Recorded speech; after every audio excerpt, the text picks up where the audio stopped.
Hai Pak Akrom dan teman-teman semua. Perkenalkan, saya Devia Frida Wijaya dari kelas eksekutif Guggenheim School of Business. Pada kesempatan kali ini, saya akan membuat video presentasi mengenai dana pensiun. Tujuan saya membuat video presentasi ini karena untuk memenuhi kebutuhan tugas yang diberikan oleh Pak Akrom dalam mata kuliah Bank dan Lembaga Keuangan. Apa itu dana pensiun? Menurut Undang-Undang Nomor 11 Tahun 1992, yaitu badan hukum yang mengelola dan menjalankan program yang menjanjikan manfaat pensiun. Berdasarkan definisi ini, badan hukum yang mengelola program pensiun yang dimaksudkan itu untuk memberikan kesejahteraan pada karyawan suatu perusahaan, terutama yang sudah pensiun. Dana pensiun pun memiliki arti lain, yaitu hak seseorang untuk memperoleh penghasilan setelah bekerja sekian tahun dan sudah memasuki usia pensiun, atau ada sebab lain sesuai dengan perjanjian. Jadi, kegiatan perusahaan dana pensiun itu bertujuan untuk memungut dana dari iuran yang dipotong dari pendapatan karyawan suatu perusahaan. Bagi perusahaan, dana pensiun yang dipungut dari karyawan suatu perusahaan tidak akan dikenakan pajak lagi. Program dana pensiun di Indonesia ini menurut Undang-Undang Dana Pensiun Nomor 11 Tahun 1992 merupakan kerangka hukum dasar bagi dana pensiun swasta Indonesia. Undang-undang ini didasarkan pada satu prinsip, yaitu kebebasan untuk memberikan janji dan kewajiban untuk menepatinya. Selanjutnya, manfaat dan tujuan dana pensiun. Apa itu manfaat dana pensiun? Manfaat dana pensiun yaitu memberikan kepastian penghasilan di masa depan dan memberikan motivasi untuk lebih giat bekerja dengan memberikan program jasa pensiun peserta akan merasa aman dan tenang. Terutama bagi mereka yang menganggap pada saat mereka pensiun sudah tidak produktif lagi. Adanya undang-undang tentang dana pensiun bertujuan untuk menetapkan hak peserta, menetapkan standar peraturan yang dapat menjamin diterimanya dana-dana pensiun tepat pada waktunya, untuk memastikan manfaat pensiun digunakan sebagai sumber penghasilan yang berkesinambungan bagi para pensiunan. Badan Pengawas Pasar Modal dan Lembaga Keuangan telah mewajibkan kepada seluruh lembaga dana pensiun untuk menyusun sekaligus menerapkan pedoman dan tata kelola dana pensiun sejak 1 Januari 2008. Selanjutnya, tujuan dana pensiun. Tujuan dana pensiun terbagi menjadi 3 sudut pandang. Yang pertama, bagi perusahaan. Bagi perusahaan, dana pensiun dapat memberikan penghargaan kepada karyawan yang telah mengabdi di perusahaan tersebut, agar di masa usia pensiun karyawan tersebut tetap dapat menikmati hasil yang diperoleh setelah bekerja di perusahaannya. Memberikan rasa aman sehingga dapat menurunkan turnover karyawan. Meningkatkan motivasi karyawan dalam melaksanakan tugas sehari-hari. Meningkatkan citra perusahaan di mata masyarakat dan pemerintah. Yang kedua, ada bagi peserta atau karyawan. Bagi peserta atau karyawan, dapat mendapatkan kepastian dalam memperoleh penghasilan di masa yang akan datang sesudah masa pensiun. Memberikan rasa aman dan dapat meningkatkan motivasi untuk bekerja, agar karyawan termotivasi untuk terus bekerja dalam kondisi yang semangat dan dengan niat yang tinggi. Yang ketiga atau yang terakhir, ada bagi penyelenggara dana pensiun. Bagi penyelenggara dana pensiun, dapat mengelola dana pensiun untuk memperoleh keuntungan, turut membantu dan mendukung program pemerintah, dan sebagai bakti sosial terhadap peserta dana pensiun. Apa sih fungsi dari dana pensiun? Adapun fungsi dana pensiun bagi peserta, yaitu sebagai asuransi. Peserta yang meninggal dunia atau cacat sebelum waktu pensiunnya dapat diberikan uang pertanggungjawaban atas beban bersama dari dana pensiun. Yang kedua, sebagai tabungan. Iuran peserta dan iuran pemberi kerja merupakan tabungan untuk atas nama peserta dana pensiun itu sendiri. Iuran yang dibayarkan oleh karyawan dapat dilihat setiap bulan sebagai tabungan pesertanya. Yang ketiga, sebagai pensiun. Seluruh uang himpunan, iuran peserta, dan iuran pemberi kerja serta hasil pengelolaannya akan dibayarkan dalam bentuk manfaat pensiun sejak bulan pertama mencapai usia pensiun selama seumur hidup peserta tersebut. Lalu, jenis-jenis pensiun itu apa?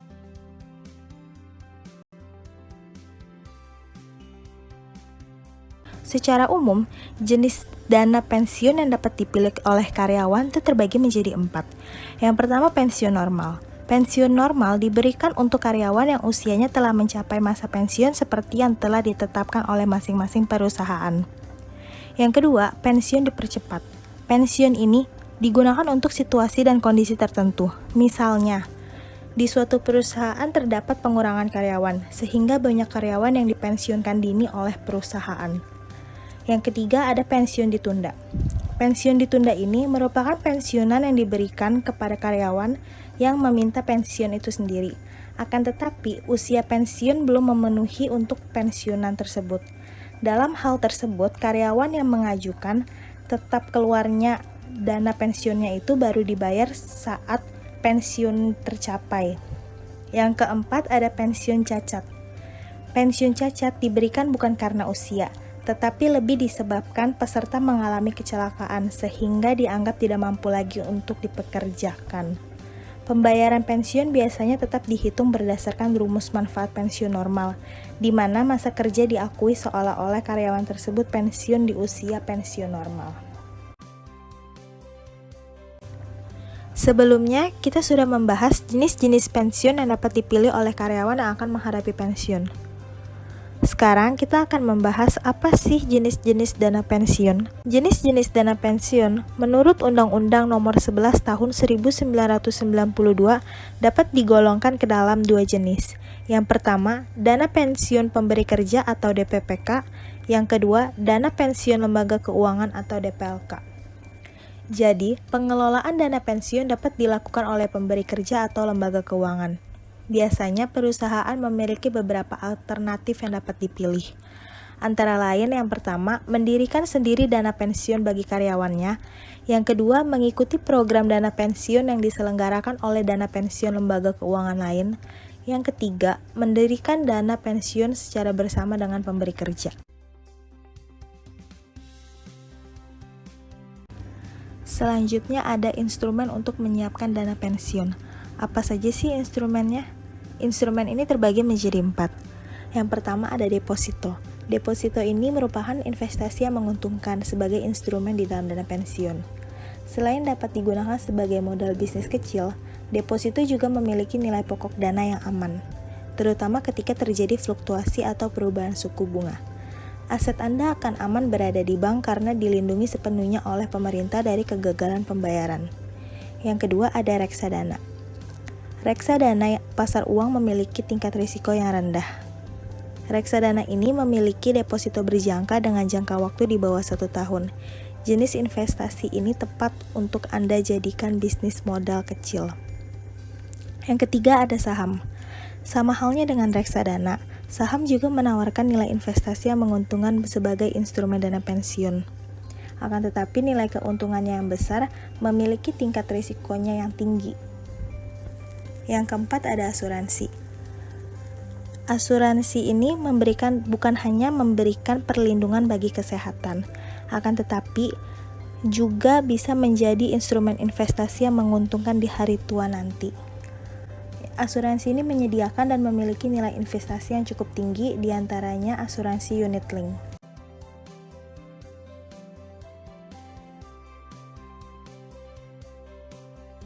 Selanjutnya ada sistem pembayaran dana pensiun. Bagaimana sih sistem pembayaran di dana pensiun?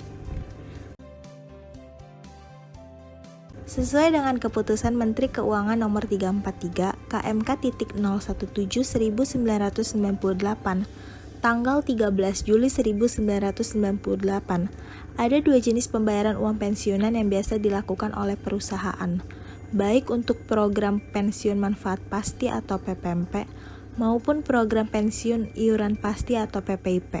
Ketentuan pembayaran ini tersedia menggunakan 2 rumus, yaitu rumus bulanan atau rumus sekaligus.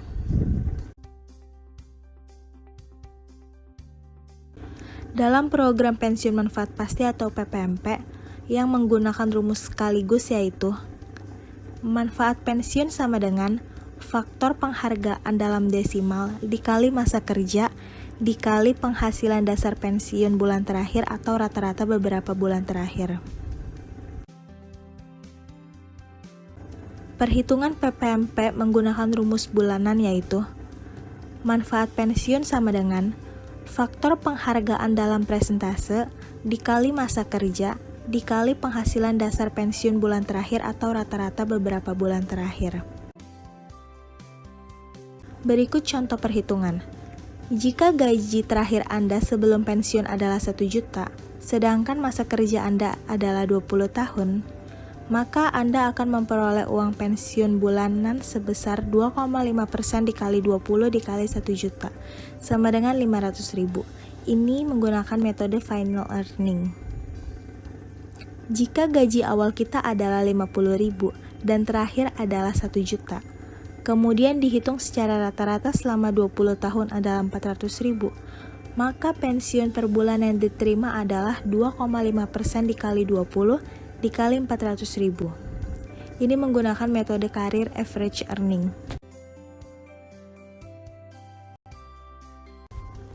Untuk program pensiun iuran pasti atau PPIP, menggunakan rumus sekaligus bagi PPIP yaitu perhitungannya sebagai berikut. Iuran pensiun sama dengan 3 dikali faktor penghargaan per tahun dalam desimal dikali penghasilan dasar pensiun per tahun.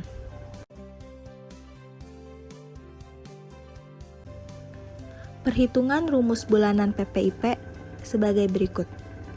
Iuran pensiun sama dengan 3 dikali faktor penghargaan per tahun dalam persentase dikali penghasilan dasar pensiun per tahun.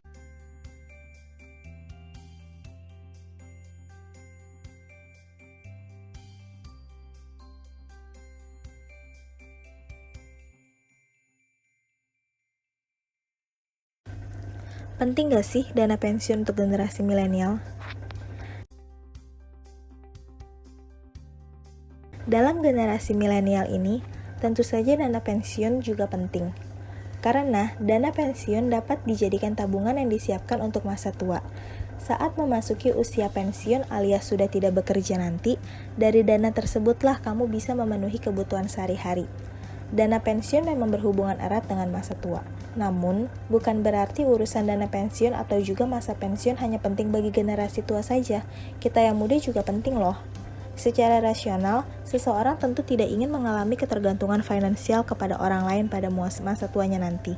Oleh karena itu, kampanye mengenai pentingnya dana pensiun bagi generasi muda tidak hanya dalam rangka pengembangan bisnis dana pensiun semata, tapi yang tidak kalah penting juga merupakan dana kepedulian dan perhatian bagi masa depan generasi muda saat sekarang ini. Sekian presentasi mengenai materi dana pensiun. Saya mohon maaf jika ada salah kata atau kekurangan materi atau ada yang tidak dimengerti. Semoga video ini bisa bermanfaat bagi teman-teman semua yang menyaksikan. Terima kasih.